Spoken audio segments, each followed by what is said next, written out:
Los guardianes del cerro.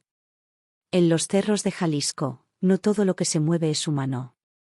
Mi abuelo tenía un rancho en los altos de Jalisco, cerca de un cerro al que nadie quería subir. Desde niña escuché historias, luces que se movían sin explicación, animales que actuaban raro, y gente que desaparecía por días y regresaba sin recordar nada. Tenía 19 años cuando acompañé a mi primo a buscar una vaca que se había perdido. Subimos al cerro al atardecer. Yo no quería, pero él insistió.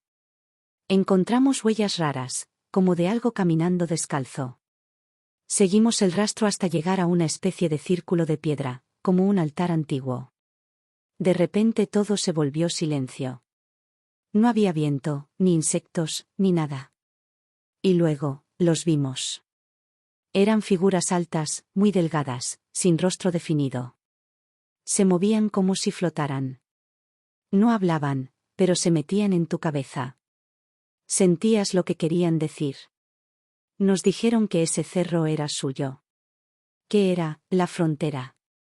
Que a veces dejaban cruzar, y a veces no. Despertamos hasta la mañana siguiente, en la entrada del rancho, sin recuerdos claros. Solo que mi primo, ya no era el mismo. No hablaba. Solo miraba al cerro, como si esperara algo. Mi abuela preparó una limpia. Nos dijo que eso no eran fantasmas. Eran guardianes. Seres antiguos, más viejos que la historia. Desde entonces nunca volví a subir. Pero cada tanto, en noches sin luna, veo luces en la cima del cerro, y alguien que me observa desde allá. El cuaderno de la maestra. La escuela era nueva. Pero el espíritu que vivía ahí, no. Soy maestra de primaria desde hace 10 años. En 2021 me asignaron a una nueva escuela en las afueras de Veracruz. El edificio estaba recién terminado, moderno, pero desde el primer día, algo se sentía raro. Los niños hablaban de la otra maestra. Decían que a veces la veían parada al fondo del salón, vestida de blanco, con el pelo cubriéndole el rostro. Pensé que era una broma. Hasta que empecé a encontrar dibujos extraños en los cuadernos, esa misma figura, con palabras escritas al revés. Una tarde me quedé sola corrigiendo tareas. Y encontré un cuaderno que no era de ninguno de mis alumnos. Era viejo, con hojas amarillas. Adentro, había notas escritas con pluma fuente, describiendo clases, castigos, y un nombre repetido una y otra vez, Maestra Lucía. Nadie en la escuela conocía ese nombre. Pero al investigar en archivos locales, descubrí que en ese terreno había estado una escuelita rural en los años 50. Una maestra desapareció ahí durante una tormenta. Nunca la encontraron. Su nombre era Lucía. Esa noche tuve un sueño. Estaba en un salón viejo. Ella me observaba desde la esquina. Y me decía, sigue enseñando. No cometas mi error. Desde entonces, cada vez que me quedo sola en el aula, siento que no estoy sola. Pero no tengo miedo. Porque creo que ella, solo quiere que no olviden que estuvo ahí. La casa de las voces. Mi hija hablaba con alguien que yo no podía ver, hasta que lo oí yo también. Nos mudamos a una casa pequeña en la periferia de Guadalajara, buscando algo tranquilo. Mi hija tenía 4 años y era muy tranquila. Pero al llegar, empezó a tener amigos imaginarios. Uno se llamaba Lía. Decía que vivía en la pared. Pensamos que era parte de su imaginación. Pero Lía no era como los demás. A veces, Lía le decía cosas que ella no debería saber, secretos familiares, recuerdos míos de la infancia. Cuando le preguntaba cómo lo sabía, decía, Lía me lo contó. Ella sabe todo lo que pensaste cuando eras niña. Una noche escuché a mi hija hablar sola. Me acerqué a su cuarto, y escuché otra voz. Era suave, femenina, como susurrada. Pero no venía de mi hija. Venía de la pared. Llamamos a un sacerdote. Bendijo la casa. Dijo que era una presencia atrapada. Pero eso solo lo enfureció. Esa misma noche, las paredes sangraron. Literal. Un líquido espeso, oscuro, brotaba de las grietas. Descubrimos que, muchos años atrás, esa casa fue parte de una clínica clandestina. Lia era una niña que murió durante un tratamiento experimental. Quedó atrapada en ese lugar. Mi hija era la única que la escuchaba porque era inocente, vulnerable, como ella. Al final, mi hija le habló directamente: tienes que irte. Ya no puedes quedarte aquí. Esa noche dormimos las dos en la misma cama. Y al amanecer, la casa se sintió vacía. Por primera vez. Pero aún hoy, cuando el viento sopla fuerte, las paredes parecen susurrar. El cuarto del espejo. Nunca más volví a entrar a una habitación sin cortinas. Yo tenía 15 años cuando nos mudamos a esa vieja casona de estilo colonial en Puebla. Mis papás estaban emocionados, decían que habían conseguido una ganga. Yo solo veía techos altísimos, pisos de madera que crujían y un cuarto al final del pasillo que nadie quería usar. Tenía un espejo empotrado que ocupaba toda una pared. Hermoso, sí, pero te hacía sentir observada, como si tu reflejo no fuera del todo tuyo. Mi hermano menor decía que veía a la señora del espejo moviéndose diferente a él. Al principio pensé que era imaginación. Hasta que una noche, vi a mi reflejo sonreír sin que yo lo hiciera.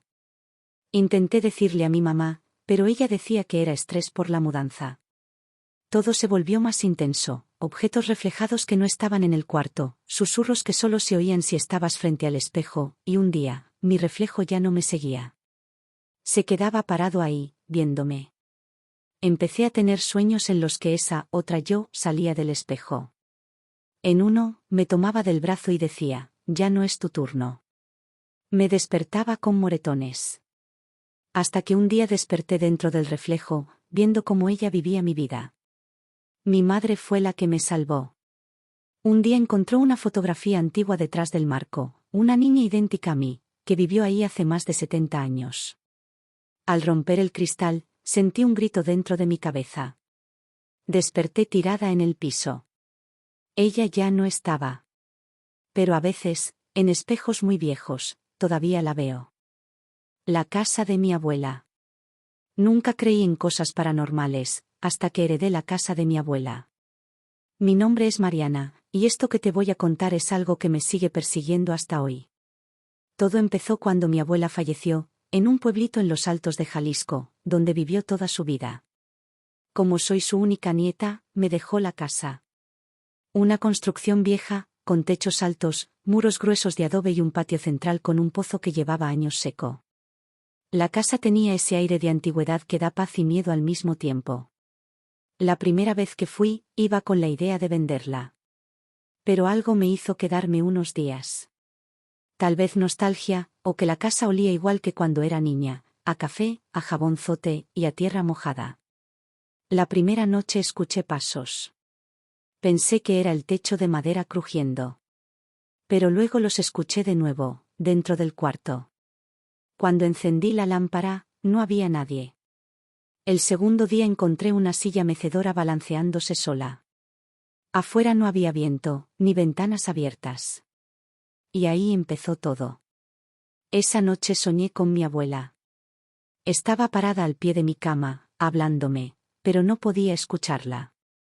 Solo movía los labios. Me desperté empapada en sudor. La silla seguía moviéndose.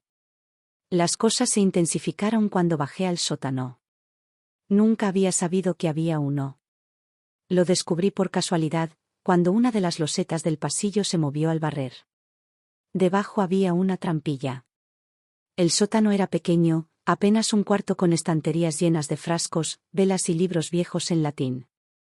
Y en el centro, una caja de madera con símbolos tallados. No debía haberla abierto. Adentro había fotos, muchas. Pero lo raro es que reconocí a algunas personas, una tía que desapareció, vecinos del pueblo, y una que me heló la sangre, una foto mía, de niña, en la misma casa. Lo extraño es que estaba tomada desde fuera de una ventana. Nunca supe quién la había tomado. En el reverso decía con letra de mi abuela: protección. No tocar. Esa noche fue la peor. Las puertas se abrían solas, escuchaba pasos en el techo, en las paredes, incluso debajo del piso. Los espejos se empañaban aunque no hubiera humedad. En uno de ellos vi pasar una sombra detrás de mí. Cuando volteé, nada. Intenté huir, pero las llaves del auto no estaban. Y el celular no tenía señal. La casa me estaba atrapando.